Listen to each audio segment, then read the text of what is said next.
Hey guys, welcome back. We'll continue with the book Cracking Codes with Python. And in this video we're going to learn about the Vigenère Cipher and how we can use it to encrypt messages. Let's jump right in. The Vigenère Cipher, which is named after the French diplomat Blaise de Vigenère, was long considered to be an indecipherable cipher, and it remained unbroken for hundreds of years until eventually Charles Babbage was able to break it in the 19th century.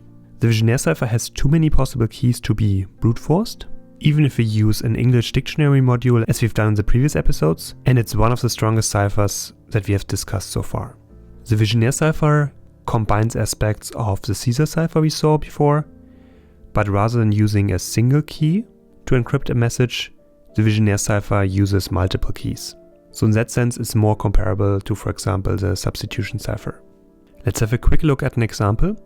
So rather than just using a single number, for example a number between 0 and 25 as we used with the Cipher cipher, the Vigenère Cipher instead uses a series of letters, for example an English word. So as an example, we could use the word pizza, and in this case we would use the 5 different letters inside of the word as different subkeys. So that means if we want to encrypt a message, we would start out with the first subkey, so the first letter, then for the second letter we would use a second letter, and so on and so forth. And once we reach the end of our key, then we start back from the beginning. So here's a way to visualize it. We basically have multiple Cipher cipher wheels, which we combine into one.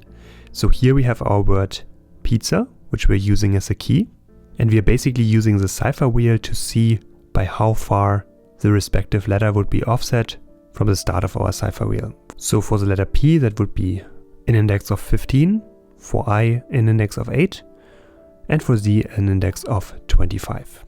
And of course in the case of A, that would have an index of 0 because it's the very beginning of our cipher wheel. So let's have a look at an example and let's see how we would encrypt a message based on the key that we're using with the Vigenère Cipher.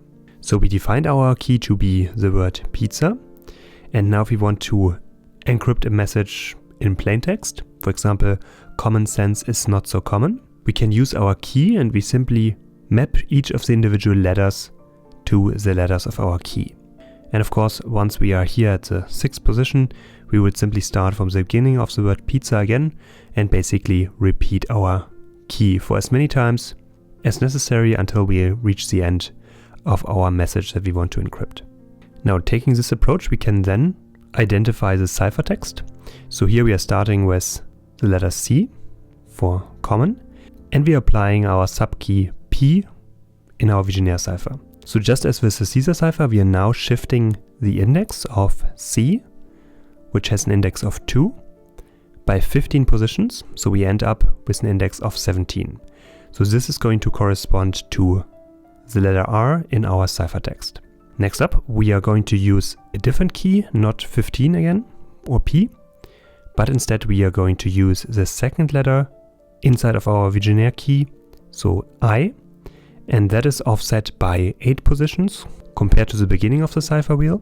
And since we have the letter O here in second position in our plaintext, we are then going to add 8 to it, which gives us 22, or the letter W. Next up we have the subkey Z with position 25, and we are trying to encrypt the letter M, which has index 12. So we're adding 12 to 25, and since we only have 26 letters in our alphabet, or index 25, so from 0 to 25, we end up with the ciphertext letter L, which has index 11. And we keep on doing this, and we are constructing our ciphertext, and this is much more secure than encrypting using Cipher cipher because we are using not a single key, but we're using multiple keys. In this case, the word pizza, so with 5 different letters. Now the longer the Vigenère keys are, the more secure our message will be once we encrypt it. So the word pizza that we used as an example is actually quite a poor choice because we only have 5 letters in there. And a key with 5 letters is going to have roughly 11.8 million possible combinations that can be used. And that's because each of the subkeys or letters in our Vigenère key can have a letter in the alphabet. So there are 26 choices to the power of 5, and that is going to give us a total of around 11.8 million possible combinations. But as we increase the key length, for example, to a value of 10, we already have trillions of possible keys that we can work with. And of course, the further we increase the key length, the more secure our key is going to be and the more possible combinations there are. Also, we don't have to use a real word like pizza. Instead, we can use a random combination of different letters, and that can be much more secure, because if we use an English word, we can use a dictionary attack, meaning we can actively look for English words which exist, which have a certain number of keys. So for instance, if we know that a 12-letter key has been used to encrypt a message, we could check how many 12-letter words there are in a dictionary, and we would end up with 1800 possible choices. So if we indeed used a 12-letter word from a dictionary as a key, it would not be very secure, and we would only have around 18,000 possible keys to choose from. Of course, typically we don't know how long the key is, but still it's more secure to use a random combination of letters rather than to use an actual English word. So now that we understand how the Vigenère cipher works in principle, let's actually write a program to encrypt and decrypt messages using the Vigenère cipher. For that, we can open up idle and we can create a new file. And again, we can save this file and we can name it vigenèrecipher.py. And to work with our Vigenère cipher, we again are going to import the paperclip module, which we can use to easily copy and then paste the message that we encrypted. And then we are also defining our letters constant, which contains all the letters of the alphabet. And after that, we have our main function. We first have our message that we want to encrypt. So this is a message in plain text. And then we have the key that we are going to use. So we're going to start out with a fairly simple key with just 6 different letters. Next up, we can specify the mode, whether we want to encrypt or decrypt a message. And then we are checking for which mode has been used. So if we chose to encrypt a message, then we are going to call encrypt message, passing the key and the message as arguments to it, and we're going to save that back in the variable translated. Otherwise, if we chose to decrypt a message, we're instead going to call the decrypt message function, again with the arguments my key and my message. And then either way, whether we encrypted or decrypted a message, of course the translated variable here will be filled. And then at the end, we're going to print out whether we encrypted or decrypted a message. We're going to print the value of translated, so the encrypted or decrypted message, and we're going to also copy it using the paperclip module. So now let's have a closer look at the encrypt and decrypt message, which are actually the functions used to encrypt or decrypt our message using the Vigenère cipher. Now the encrypt and decrypt message function actually are a wrapper function, and we've already seen that in previous episodes. Both of those are calling the translate message function, passing the key and the message to it as arguments, but also a third argument, which is encrypt or decrypt, depending on whether we are going to encrypt a message or decrypt a message. Now inside of our function translate message, we are first defining a list that is empty. We are going to set the key index to 0, and then we are ensuring that all the different letters inside of our key are uppercase by calling upper on it and overriding the value for key. Next up, we're going to use a for loop to loop through each symbol in our message, and we're going to find the index of the specific symbol using the find function on our letters constant that we defined in the beginning, so the letters from A to Z, and we are passing the symbol to it, and we're making sure that it's uppercase because, of course, inside of our letters constant, all the different letters are in uppercase as well. Now the find function is going to return a value of -1 if that specific symbol cannot be found inside of letters, and so we need to cover this case here.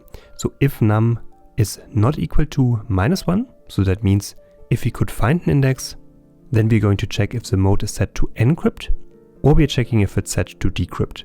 If it's set to encrypt, that means we have to move to the right, we have to increase the index in our cipher wheel, and therefore we're going to add the specific index of our key to the index of the character that we try to encrypt.